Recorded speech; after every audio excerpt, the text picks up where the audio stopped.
بسم الله الرحمن الرحيم الحمد لله رب العالمين وصلى الله وسلم وبارك على المبعوث رحمة للعالمين نبينا محمد وعلى آله وصحبه أجمعين. أما بعد، السلام عليكم ورحمة الله وبركاته. Okay, alhamdulillah, we have live audience and they're live literally. Their salam is good, strong, so we're going to go inshallah into a little bit of depth in our topic, which is al-Qawa'id al-Fiqhiyya. We defined fiqh last time and we said that it is the knowledge that is taken from detailed evidences pertaining to actions and to practical legal rulings. And we went to the definition of Usul al-Fiqh, a short description of what it is about. And now we move on to describing or defining our topic, which is al-Qawa'id al-Fiqhiyya, fiqhi rules, legal maxims. What are the legal maxims? What is the Qawa'id al-Fiqhiyya? In Arabic, it is a holistic legal description or ruling. Hukmun shar'iyyun kulli. A holistic rule that is based upon Sharia evidences, that is from the Quran and the Sunnah, which is precisely formulated in a manner that makes it applicable to all its subparts, or at least the majority. Very nice definition. Can you translate it into English? That was English. Okay, can you translate it to something we can understand? Fiqhi rulings are holistic rule. Usually in this science, we deal with few words, 3, 4, 5 words, only a sentence. But it is a rule, and it is so holistic that there are so many subdivisions that fall under it. This is precisely formulated so that it would be applicable to its subparts. Can you give examples so that we can understand? There is a fiqhi rule, which is the most famous one, and it goes like this: al-umur bimaqasidiha. That's it. Another one, ad-darar yuzal. This is a rule. 2 words. Al-mashaqqa tajlibu at-taysir. Al-yaqeen la yazulu bil-shak. Al-'ada muhakkama. These are the 5 main rules in al-Qawa'id al-Fiqhiyya. And each one volumes on. Wow. So what does it talk about?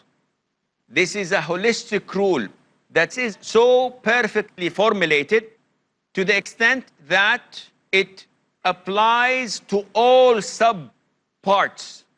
So when I say al-umur bimaqasidiha, as we will come to discuss, this deals with the intention. Okay, what falls under it?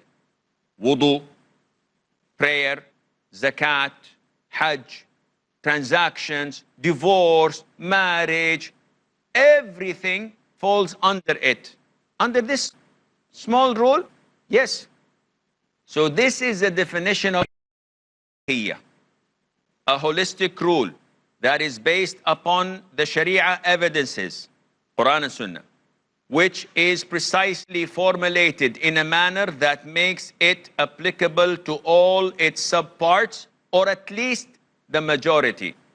Why did we say the majority? Because it is not as thorough and perfect as Usul al-Fiqh. This one may have exceptions, but 90% it applies to all. Why does it have 90% only perfection? We will come to discuss this later on, inshallah.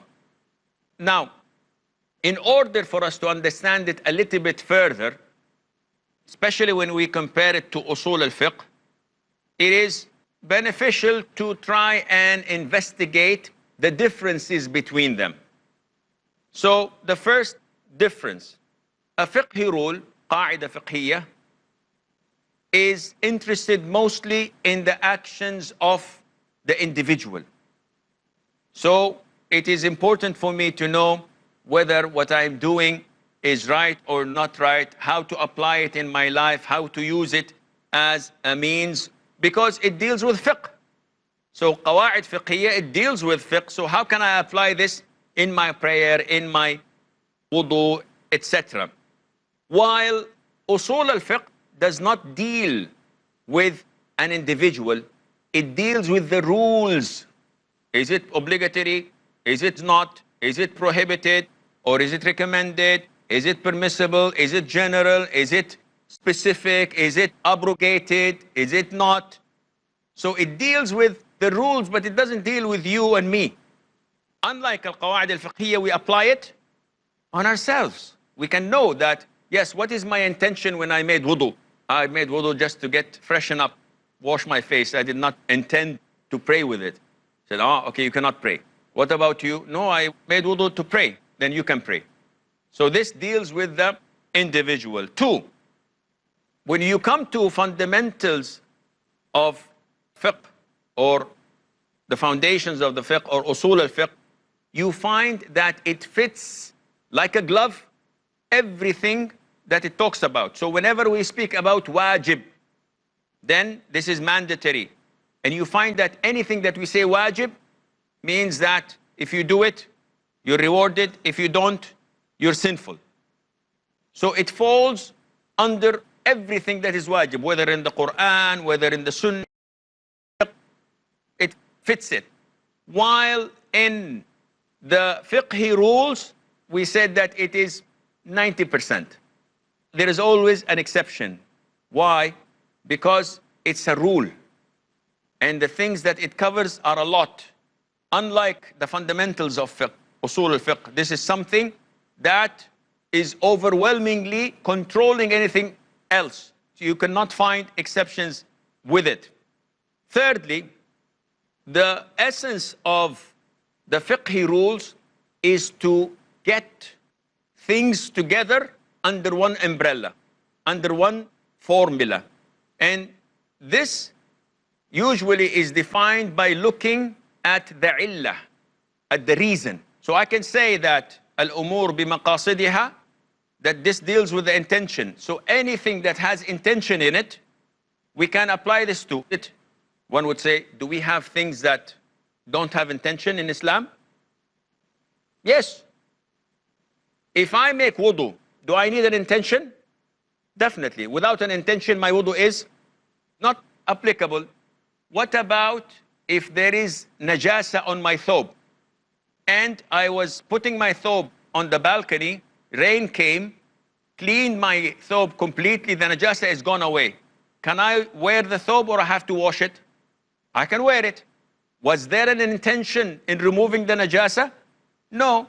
So here we know that there are exceptions in the rulings of fiqh. But when you come to the fundamentals of fiqh, you would find that they are all consistent.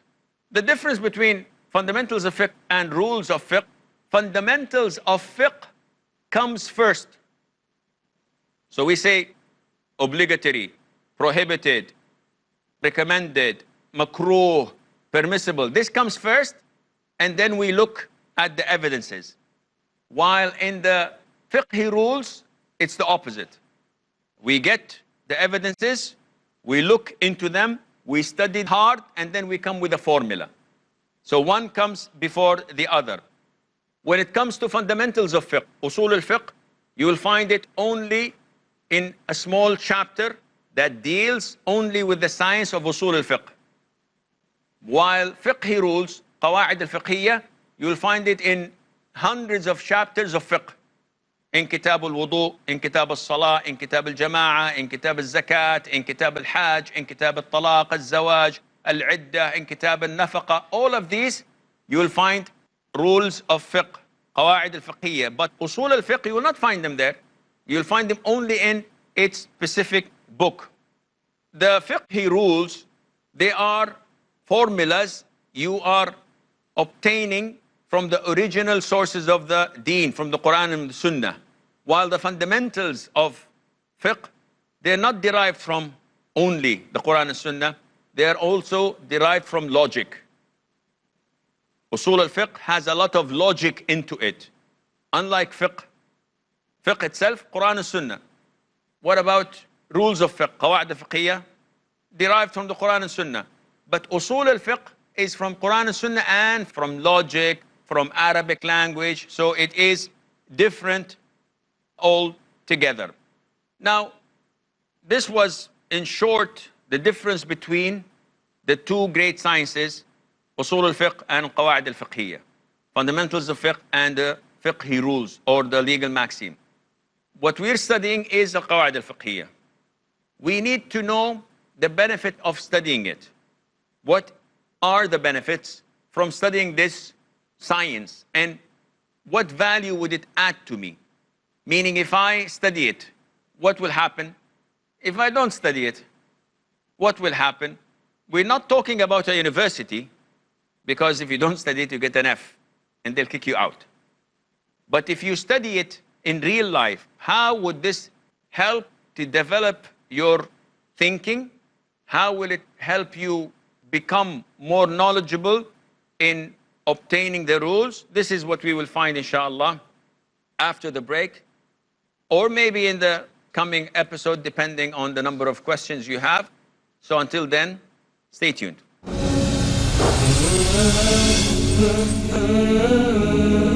Assalamu alaikum and welcome back. So before going into the benefits of learning the fiqh rules, do we have any questions? When did these fiqh rules come into existence? Like, though they were derived from the Quran and Sunnah, when were they compiled? And how come the Ummah and how come the scholars have a total consensus upon it? What do you mean by consensus? Like, there's no difference. Like, all agree that, okay, these are the laws, and no one has a difference that this might not be considered law and this should be considered. Okay, first of all, the issue of difference, everything, there is a difference of opinion. But this difference of opinion does not allow you to choose what you like. And this is generally speaking in fiqh. So if you come on a higher level, yes, there are difference of opinion in these fiqh rules. Some of the scholars may say that this is not the right way of formulating it. We disagree with it. But in essence, the majority of them accept it because it is not rocket science. It is depending on the evidences from the Quran and Sunnah. You can see it in front of you. So you make a formula and you prepare it. And that is why this science is not something that is over. The possibility of formulating new qawa'id, new rules, is never ending. You can come today and give a rule, but is it applicable or not? This is what the scholars would have to cross-examine and look into and then say, yeah, this is possible or not. When was this formulated? It came into existence in the 3rd or 4th century Hijrah. But it matured on the 8th century of Hijrah, when a lot of scholars wrote about this. Ibn Rajab al-Hanbali has a book in it. Ibn Nujaym has a famous book in it. Shafi'i, the great Imam, may Allah have mercy on his soul, who was born in 150 Hijrah, he wrote a lot in Usul al-Fiqh, in the fundamentals of fiqh. And through his writings, they could get 1 or 2 or 3 of these fiqh rules. But to document this and to write in it extensively, this was very famous in the 8th century of Hijrah, and Allah knows best. Sheikh, as you mentioned that there are Qawaid al-Fiqh and Usul al-Fiqh. And similarly, you mentioned that there are Usul al-Hadith, Usul al-Tafsir. So in these different fields, although we are not focusing on them, do we have similar categories like Qawaid al-Hadith and Usul al-Hadith and Qawaid al-Quran and Usul al-Quran, or something different? Okay. Now, each science has a number of sub-sciences related to it. So we have fiqh, for example. Fiqh is very wide. You have fiqh that deals with schools of thought. So fiqh al-Hanafi, fiqh al-Hanbali, fiqh al-Shafi'i, fiqh al-Maliki. And then you have a comparative way of looking into fiqh. So in the issue of things that nullify wudu, Hanafi says so, but Hanbali says so. And Maliki says so, but Shafi'i says so. And you start listing down their evidences and cross-examining and coming up with a conclusion. And why the difference in opinion. Then you have fiqh that is based on the evidence itself. So when you come to the book of Bulugh al-Maram by Al-Hafiz ibn Hajar or Umdat al-Ahkam by Al-Maqdisi Jama'ili, you will find that each one of them is listing the hadith that refers to this fiqhi rule, whether it is obligatory, mandatory, forbidden, etc., in chapters of fiqh. Then you have sciences that supplement and complement them, such as usul al-fiqh, al-qawa'id al-fiqhiyya, etc. When you go to the Quran, it's the same thing, but in different categories. So you have al-Quran al-Kareem, you have the science of tajweed, the science of qira'at, then you have the science of ulum al-Quran. And ulum al-Quran itself is this big, but each chapter can be a science in itself. So Asbab al-Nuzul by Al-Wahidi, this is a separate book. He wrote on only the verses of the Quran and the reason for revelation of these particular ayahs. You go to An-Nasikh wal-Mansukh, and this is a science by itself, though it is part of ulum al-Quran. It is studying of the Quran. And you cascade down on and on. There is tafsir itself. Tafsir, there is tafsir by the subject. There is tafsir by the athar, meaning that you have to refer ayah, your tafsir of it. Who said it from the Quran, from the Sunnah, from the companions? This is only relating to evidence. There is tafsir bil ra'i. This is tafsir by the linguistic aspects of it. So this ayah in Arabic means so and so, so the tafsir is so and so. Okay, who said this? Qatada, Ikrima? No, I don't know. I'm talking about al-ra'i. So on. Hadith is the same thing. You have the hadith itself, you have hadith that speaks about it, you have mustalah al-hadith that talks about the chain of narrators, whether it is right. You have the books of al-rijal, al-jarh wa al-ta'dil. The narrators themselves, there are hundreds of volumes that talk about each one. Is he authentic or not? Okay, Abu Hurairah we know. Okay, what about the Tabi'i? Sa'id ibn al-Musayyib, his story is so and so and so and so. What about Abu Ayyub al-Sakhtayani?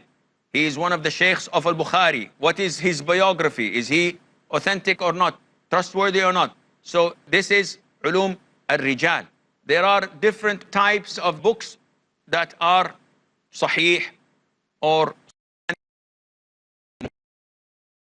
mustadrakat or musannaf. These are all different books related to the science of hadith and so on. So when you speak about knowledge and when you speak about Islam, Islam is a religion that has been thoroughly and strongly protected by Allah. Unlike any religion, you will not find any religion saying that, for example, Jesus Christ said, and this was narrated by Paul, who heard it from John, who heard it from Francois, who heard it from so-and-so. They don't have a chain of narrators. They don't have original copies. It's not memorized by the people, the followers. So Islam, when you look at it, you find that it is well protected by Allah Azza wa Jal. And each science has been served. And that is why we have a number of scholars who were masters in all sciences. Now, today, I don't know anyone can fit this. We have an expert in Arabic, top notch. We have an expert in tafsir. We have an expert in fiqh. We have an expert in hadith. But you don't have nowadays, it's difficult, maybe there is, but I don't know him, who would be a master of all trades. He's excellent in everyone. Now, this is due to the distance between us and the preferred generations. And that is why the companions, may Allah be pleased with them, were all scholars. One would say they didn't have any schools of thought. Yes, they did. The school of thought of Abdullah ibn Abbas is different than the school of thought of Abdullah ibn Umar. Ibn Mas'ud in al-Kufa had his own different opinion than of those of, for example, Mu'adh ibn Jabal, Zayd ibn Thabit was different to XYZ, etc. But they were all great scholars and they were all knowledgeable when it comes to Arabic, when it comes to fundamentals of fiqh, when it comes to tafsir. And that is why Ibn Abbas, may Allah be pleased with him, used to divide the week into days. A day only for Quran, a day for hadith, a day for poetry. Because if you want to understand the meaning of a word in the Quran and you don't know Arabic, you can't. You have to depend and rely on the one who translates to you. But when you're good in Arabic, then you understand it directly because it's coming from Allah Azza wa Jal and Allah is addressing you. And that is why, in order for us to master and to become good in our religion, knowledgeable, study these sciences, that will inshallah help us to improve. So I hope this answers your questions. This brings us to the end of today's workshop. Until we meet next time, fi amanillah, wassalamu alaikum wa rahmatullahi wa barakatuh.